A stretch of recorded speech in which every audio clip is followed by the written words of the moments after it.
मुझे रोना आता है कि मैं एक ऐसा देश में रह रहा हूँ जहाँ की सरकार डर रहे हैं 150 लोगों से, जहाँ बोलने का हक नहीं है। आज जिस तरीके से सोनम वांगचुक जी को ऐसा लग रहा था कि कोई खूंखार दुर्दांत अपराधी हो या आतंकवादी हो, इस तरीके से पूरा किले बंद ढंग से पूरा पुलिस फोर्स पैरामिलिट्री लगा करके, और इस शांति प्रिय जगह पे जहाँ पर गांधी जी की समाधि है, वहाँ पर आज अगर गांधी होते तो रो रहे होते कि क्या इसीलिए इस देश को आज़ाद किया कि कोई शांतिपूर्ण ढंग से अपनी आवाज़ भी ना रखे, जबकि उनके सरकार के लिए रैलियां चलाएं, वहाँ पत्थरबाजी हो, ये माहौल ख़राब की बात नहीं है। वो ऐसे डर रहे हैं जैसे कि हम कोई आतंकवादी है, ऐसे डर रहे हैं कि हम कुछ कर देंगे। आज हम सिर्फ मिलने आए थे क्योंकि उन्हें डिटेन कर दिया है कि इस देश में अघोषित आपातकाल लग चुका है।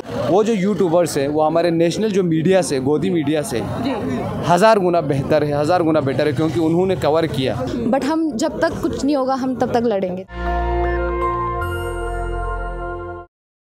लद्दाख को बचाने के लिए, पहाड़ों को बचाने के लिए लोग सड़कों पर हैं। आप देखेंगे किसानों के बाद किस तरीके से सोशल एक्टिविस्टों को रोका जाता है, उन्हीं से जानेंगे कि किस तरीके से लोगों को डिटेन किया जा रहा है। पूरी दिल्ली को छावनी में तब्दील कर दिया। क्या कहेंगे सर, क्यों आए आप दिल्ली? डिटेन के बारे में बता जाए तो जो हक पे था, जो गांधी के रास्ते को अपना रहा था, उन्हें डिटेन किया गया। मुझे हंसी आता है इनकी डरपोक हरकतों से, सरकार की इस डरपोकनाक हादसों से। कभी कभार हंसी आता है, कभी कभार मुझे रोना आता है कि मैं एक ऐसा देश में रह रहा हूँ जहाँ के सरकार डर रहे हैं 150 लोगों से। तो कभी कभी मुझे रोना आता है कि मैं इस ऐसे देश में हूँ जहाँ बोलने का हक नहीं है। कभी कभी मुझे रोना आता है इसलिए कि गांधी जी के समाधान पे हमें जाने के लिए लोगों से पूछना पड़ रहा है। सरकार का कहना है कि आप माहौल बिगाड़ रहे हैं, इतने इकट्ठा लोग हो के देश की राजधानी में आ गए। अच्छा, ये माहौल बिगाड़ रहे थे, जबकि उनके सरकार के लिए रैलियां चलाएं, वहाँ पत्थरबाजी हो, ये माहौल ख़राब की बात नहीं है। पर 150 लोग किस तरह की माहौल, हिमाचल में तो कहीं माहौल की ख़राबी नहीं हुआ, चंडीगढ़ में तो कहीं माहौल की ख़राबी नहीं हुआ, पंजाब में तो कहीं माहौल की ख़राबी नहीं हुआ। ये ख़राबी जो है इनकी सोच की वजह से हो रहा है, इनकी मन और इनकी सोच की वजह से ख़राबी लग रहा है, नहीं तो हम सीधे रास्ते पे हैं। हाँ, क्या कहेंगे सर, क्या लग रहा है? आप पर्यावरण को बचाने के लिए भी प्रोटेस्ट? पर्यावरण को बचाने के लिए जो है, जिस तरीके से सोनम वांगचुक के साथ जो ये हो रहा है और उनको दिल्ली तक आना पड़ रहा है, और उसके बाद जिस तरीके से सिंघू बॉर्डर में जो है डिटेन किया गया है, ठीक है, और उसके बाद जो है अलग अलग नरेला बवाना अलग अलग डाला गया, ये जो है ये अति अशोभनीय है जो, और इसका हम लोग जो है पूरा जो ना विरोध करते हैं। तो आप देख सकते हैं मेरे पीछे किस तरीके से सोनम वांगचुक को देश की राजधानी में राजघाट पर नहीं जाने दिया। इससे आप अंदाज़ा लगाइए कि डेमोक्रेसी की बात करने वाले लोग डेमोक्रेसी को किस तरीके से बचा रहे हैं। सोचिए, पर्यावरण को बचाने के लिए, अधिकारों को बचाने के लिए लगातार सड़कों पर धरना प्रदर्शन करना पड़ता है और पूरी दिल्ली को छावनी में तब्दील कर दिया गया है। मिनिस्ट्री मीडिया आपको ये खबरें नहीं दिखाएगा और हम तस्वीरें लगातार आपको दिखा रहे हैं कि किस तरीके से पुलिसकर्मी भी जो हैं वो अब यहाँ से प्रोटेस्टर्स को हटाने की कोशिश कर रहे हैं। और आखिरी तस्वीर हम आपको दिखा रहे हैं किस तरीके से 150 लोगों को देश की राजधानी में नहीं आने दिया जाता है।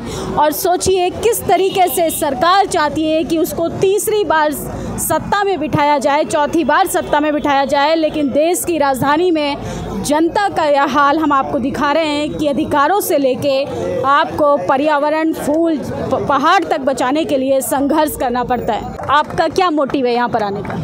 हम यहाँ पर सर सोनम वांगचुक को सपोर्ट करने आए हैं। वो लद्दाख से दिल्ली ऐसे पीसफुल ऐसे यात्रा करके आए हैं 6 शेड्यूल के लिए। हम उन्हें सपोर्ट करने आए हैं। लेकिन पुलिस यहाँ पर देखने के लिए मिल रही है तस्वीरें, यहाँ बहुत सारे पुलिस वाले हैं, तो पुलिस वाले आपको रोक रहे हैं अंदर जाने से? हाँ, वो रोक रहे हैं। वो हमें झुंड नहीं बनाने दे रहे। वो हमें जितना मतलब उनकी तरफ से हमें झुंड बनाने से रोक रहे हैं। बट ऐसा क्यों हो रहा है? आप तो एनवायरनमेंट के लिए आए हैं। वही तो हम भी क्वेश्चन करें, वो क्यों कर रहे हैं? हमें वहाँ भेज दिया गया, वहाँ से ऐसा करके कि बाद में वापस आना करके वहाँ पर भेज दिया। उसके बाद वापस भी नहीं आने दे रहे। पूरा इतने फोर्स, इतने पुलिस आए। आप स्टूडेंट है, सोशल एक्टिविस्ट? हाँ, हम स्टूडेंट हैं। तो आपको क्या लगता है, आपका क्या पॉइंट ऑफ व्यू है रोकने का? उन लोगों को अंदर क्यों नहीं जाने दिया जा रहा? मेन पर्पस क्या है? वो लाइक वो इसको सपोर्ट नहीं करते, इसी वजह से रोक रहे हैं जितना हो सके हमें, लाइक इस इशू को दबाने की कोशिश करे, वही वैसा लग रहा है उसी वजह से। आप क्या कहना चाहेंगे मैम इस इंसिडेंट पर? वो पहले से भी ऐसे जितने भी आवाज़ उठाए गए हैं कि चाहे इस इन्वायरमेंट के बारे में नहीं किसी के बारे में हो, उन्होंने हमेशा दबाया ही है और आज हमारे साथ भी यही हो रहा है। और हमने पहले भी आवाज़ उठाया था अपने लेवल पे, जो पहले दबाया चुका है और अभी हम यहाँ तक पहुँचे हैं और यहाँ पे भी हमारी आवाज़ को दबाया जा रहा है। वो ऐसे डर रहे हैं जैसे कि हम कोई आतंकवादी है, ऐसे डर रहे हैं कि हम कुछ कर देंगे। आज हम सिर्फ मिलने आए थे क्योंकि उन्हें डिटेन कर दिया है, तो हमें इतना भी राइट नहीं दिया जा रहा है कि हम उनसे अच्छे से मिल सके। और पता नहीं यहाँ पे इतने सारे पुलिस उन्होंने क्यों तैनात किया है। और मुझे लगता है कि हमारी आवाज़ भी बहुत जल्दी दबने ही वाला है, कुछ होने वाला है नहीं, बट हम जब तक कुछ नहीं होगा हम तब तक लड़ेंगे। Thank you. देखिए, इन्होंने कहा कि आवाज़ को कंट्रोल किया जा रहा है। आप देख सकते हैं कि यहाँ पर बसों को पहले से ही लगा दिया गया है, लोगों को डिटेन किया जा रहा है और जिस तरीके से हालात बनाए जा रहे हैं, किसान दिल्ली नहीं आ सकता, पर्यावरण को बचाने के लिए एक्टिविस्ट दिल्ली नहीं आ सकते हैं, लेकिन सरकार किस तरीके से लोगों को रोकना चाह रही है, उनकी आवाज़ को दबाना चाहती है। सोचिए, चारों तरफ तस्वीरें आप देखेंगे, मेरे साथ हैं अतुल जी, उनसे जानेंगे सर क्या कहेंगे। ये जो मंजर आप देख रहे हैं लगातार, लग रहा है फिर से किसान आंदोलन की तरह दिल्ली को छावनी में तब्दील कर दिया है। देखिए निधि जी, हम तो बहुत शुरू से ही कह रहे हैं इस बात को कि इस देश में अघोषित आपातकाल लग चुका है। आप अगर इस सरकार के खिलाफ कोई भी आवाज़ भी उठाते हैं, आज जिस तरीके से सोनम वांगचू जी को ऐसा लग रहा था कि कोई खूंखार दुर्दांत अपराधी हो या आतंकवादी हो, इस तरीके से पूरा किले बंद ढंग से पूरा पुलिस फोर्स पैरामिलिट्री लगा करके, और इस शांति प्रिय जगह पे जहाँ पर गांधी जी की समाधि है, वहाँ पर आज अगर गांधी होते तो रो रहे होते कि क्या इसीलिए इस देश को आज़ाद किया कि कोई शांतिपूर्ण ढंग से अपनी आवाज़ भी ना रखे। आज इस तानाशाह को हम ये मैसेज देने के लिए यहाँ आए हैं कि सीने तुम्हारी गोलियां कम पड़ जाएंगी लेकिन सीने कम नहीं पड़ेंगे, और लद्दाख को फ्री स्टेट करना पड़ेगा, उसको 6 शेड्यूल में शामिल करना होगा। तो देखिए, लोगों का हुजूम है। क्या कहेंगे सर, आज जिस तरीके से आपको रोका गया है, राजघाट नहीं जाने दिया जा रहा है? जी, सबसे पहले बहुत बहुत शुक्र है। मेरा नाम मेहदी शाह और मैं एपेक्स बॉडी का एक मेंबर हूँ और इस पूरी यात्रा को मीडिया की जो चीज़ें वो कोऑर्डिनेट भी कर रहा था और पूरे प्लानिंग और एग्जीक्यूशन में कंट्रीब्यूशन देने की कोशिश किए हैं। और 1 तारीख से हम चले थे, तो राजघाट पे कठिन रहा हमारे लिए यहाँ पहुँचना। जो हमारा प्लान था उस प्लान के हिसाब से हुआ नहीं। दिल्ली पुलिस ने हमें एस्कॉर्ट करने के बहाने डिटेन किया गया। इन पुलिस का कहना है आप लोग ज़्यादा संख्या में ना आए, आप 1-2 लोग आकर प्रोटेस्ट कीजिए अपना। नहीं, बात वो ज़्यादा संख्या की नहीं, हम सिर्फ थे 150 लोग थे, लेकिन 150 लोगों के लिए 1000 पुलिस होना तो कोई लॉजिक नहीं बनता है, ठीक है ना। तो अगर पुलिस उस तरह से आते, उस तरह से नेगोशिएशन करते तो बात वो अलग था, लेकिन कहता है कि आपको एस्कॉर्ट करेंगे और झूठ पे झूठ लगातार बोल के फिर डिटेन करना।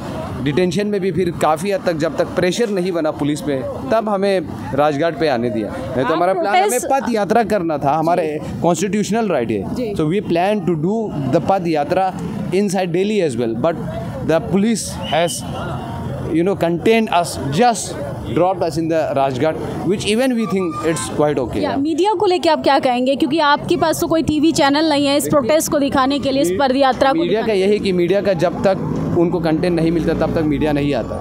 मैं ले से चला हूँ, तो मीडिया, नेशनल मीडिया की बात तो छोड़ो, कोई भी मीडिया कहीं कहीं दूर दूर तक नहीं थे। जब हम टकलंगला जैसे पास कर रहे थे, जैसे जैसे जब हवा बनता है और मीडिया को लगता है कंटेंट है, तो हर मीडिया भाग के आता है। तो मीडिया का यही है। तो मैं उन मीडिया लोगों को शुक्रगुजार करना चाहता हूँ जो क्वालिटी कंटेंट करते, जो कि छोटे छोटे यूट्यूबर हैं। तो आज मुझे समझ में आया वो जो यूट्यूबर्स है वो हमारे नेशनल जो मीडिया से, गोदी मीडिया से 1000 गुना बेहतर है, 1000 गुना बेटर है, क्योंकि उन्होंने कवर किया। तो थैंक यू सो मच। तो देखिए, ये प्रोटेस्ट आज देश की राजधानी में जंतर मंतर पर गांधी जी की समाधि के पास आज गांधी जयंती थी, और किस तरीके से लोगों को प्रदर्शन करने से रोका जा रहा है, इस खबर पर आप लोग अपनी प्रतिक्रिया जरूर दीजिएगा। नेशनल दस्तक की आपसे गुजारिश है कि अगर इसको बचाना चाहते हैं तो नेशनल दस्तक को सब्सक्राइब करने के लिए रेड कलर के सब्सक्राइब बटन को दबाएं, फिर बेल आइकन की घंटी दबाएं। नेशनल दस्तक को बचाने के लिए बहुत जरूरी है कि हर खबर को शेयर करें, लाइक करें, कमेंट जरूर करें।